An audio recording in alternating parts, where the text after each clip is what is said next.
दोस्तों बहुत ही इंपॉर्टेंट है अगला हफ्ता। मैं आपको बता देता हूं, मैं न्यूज़ बताऊंगा, वो आपको मिस नहीं करनी है क्योंकि डोमेस्टिक फ्रंट से बहुत अपडेट आनी है, ग्लोबल फ्रंट से भी बहुत अपडेट आनी है। तो आपको कोई भी देखिएगा अपडेट मिस नहीं करनी है क्योंकि निफ्टी 50 में भी बहुत वोलेटिलिटी आपको देखने को मिलेगी और निफ्टी बैंक में भी बहुत वोलेटिलिटी देखने को मिलेगी और हर दिन देखने को मिलेगी क्योंकि मल्टीपल अपडेट्स हैं, छोटे मोटे अपडेट्स नहीं, मल्टीपल अपडेट्स आपको देखने को मिलेंगे। तो सबसे पहले हम लोग देखिएगा बात करते हैं यूएस मार्केट के सेंटिमेंट्स की। तो अगर आप देखेंगे तो यूएस मार्केट के सेंटिमेंट अभी तक मैं कहूँगा तो मैं आपको दूंगा फ्लैट टू ग्रीन। अगर आप देखेंगे फ्लैट टू ग्रीन है, गिरे हुए थे no doubt, but Dow Jones ने काफ़ी अच्छी रिकवरी करी है फ्राइडे नाइट को, तो इसलिए फ्लैट टू ग्रीन कैटेगरी में इसको डालूंगा। फिर आगे बात करते हैं ग्लोबल। तो न्यूज़ मैं आपको पहले बता देता हूं, तो सबसे इंपॉर्टेंट डोमेस्टिक फ्रंट से न्यूज़ बताना शुरू करता हूं। तो आपको लेके आपको पता है 11 नवंबर बहुत बड़ा दिन है, क्योंकि आपको पता है यहाँ पे बिहार के जो इलेक्शन है सेकेंड फेज के होंगे। 6:30 बजे के आसपास यहाँ पे आएगा एग्जिट पोल और 14 नवंबर को यहाँ पे आएंगे रिजल्ट। तो आप पूरा हफ्ता, क्योंकि बिहार के इलेक्शन एनडीए के लिए मोस्ट इंपॉर्टेंट हैं कि 2029 तक सरकार बिल्कुल आसानी से चलेगी नहीं चलेगी, डिपेंड करेगा कि एनडीए मेजॉरिटी में आती है बिहार में कि नहीं आती है। तो ये बहुत बड़ा देखिएगा इवेंट है पूरे स्टॉक मार्केट के लिए अगले हफ्ते। मतलब इसको आप मिस ही नहीं कर सकते। अगर आप इसको निगलेक्ट कर रहे हो तो आप ये समझ लीजिए आप ट्रैप में फंसने वाले हो। तो ये तो मैंने डोमेस्टिक फ्रंट से बता दिया। दूसरा देखिएगा कंटिन्यू, आपको पता है कि दोनों देशों के लिए बहुत, हर एक कंट्री के लिए इंपॉर्टेंट होता है यूएस इन्फ्लेशन के नंबर्स आपको देखने को मिलेंगे, सबसे इंपॉर्टेंट है फेड के लिए और आप जानते हो। और सेकंड चीज़ आपको पता है इंडिया के भी इन्फ्लेशन के नंबर देखने को मिलेंगे जो कि बहुत ही इंपॉर्टेंट है। और इन दोनों की ट्रेड डील की टॉक में भी बहुत बड़ा देखिएगा अनाउंसमेंट उम्मीद है, हो सकता है। तो ये चीज़ देखिएगा मार्केट को पूरे हफ्ते बिजी रखेगी, तो इसको आपको निगलेक्ट नहीं करना है। अब बात करते हैं मार्केट कैसा था। मार्केट ओवरसोल्ड है क्योंकि मार्केट 26,000 से नीचे आया है।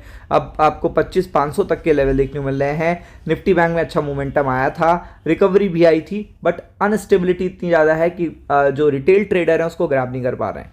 अब अच्छी अपडेट क्या है कि डो जोन्स ने फ्राइडे नाइट को रिकवरी कर ली थी, S&P ने फ्राइडे नाइट को रिकवरी कर ली थी और नैस्डैक ने भी फ्राइडे नाइट को रिकवरी कर ली थी। ये प्लस प्लस प्लस पॉइंट है, क्योंकि अगर ये गिरे रहते, ये पूरी तरीके से देखिएगा प्रेशर में रहते तो वो अच्छी बात नहीं है। आपको पता है ये भले हम गिर के खुलें, भले हम गैप डाउन रहें, भले हम ओवरसोल्ड रहें, बट देखिएगा ये बहुत इंपॉर्टेंट है कि हमें रिकवरी ग्लोबल मार्केट से देखने को मिलनी चाहिए, वरना पैनिक और बढ़ जाएगा।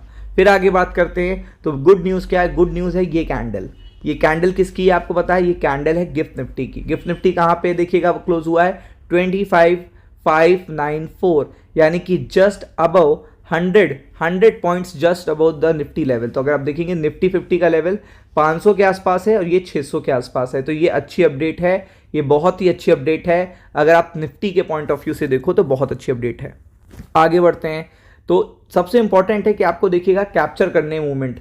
तो फिर देखेंगे निकाय अच्छा बिहेव कर रहा है, यूएस 2000 भी काफ़ी अच्छा बिहेव कर रहा है। और सबसे इंपॉर्टेंट है देखिएगा पीएम मोदी जी के रिएक्शन जो आए हैं फ्राइडे, सैटरडे, संडे।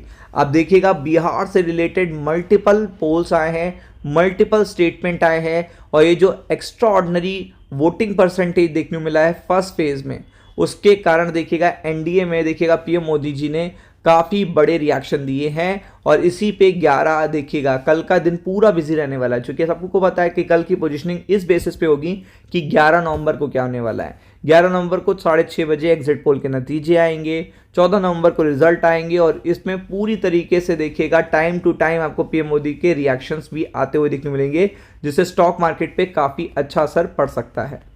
तो अब बात करते हैं सबसे इंपॉर्टेंट निफ्टी 50 के लेवल की और निफ्टी बैंक के लेवल की। तो अगर आप देखेंगे तो निफ्टी 50 के लेवल अब क्या है, तो सबसे इंपॉर्टेंट यहाँ पे क्या है कि निफ्टी 50 अगर मान लीजिए डाउन भी खुलता है, मान लीजिए आपको 25,440 खुलता है या 25 देखिएगा 380 तक भी खुल जाता है, तब भी आपको शॉर्ट कवरिंग के लिए जाना है, यानी कि बाय ऑन डिप स्ट्रैटेजी के लिए जाना है, क्योंकि मार्केट ओवरसोल्ड है और काफ़ी अच्छे मोमेंटम देखने को मिल सकते हैं। तो पहला रेजिस्टेंस क्या होगा, पहला होगा 25 देखिएगा 580 का होगा।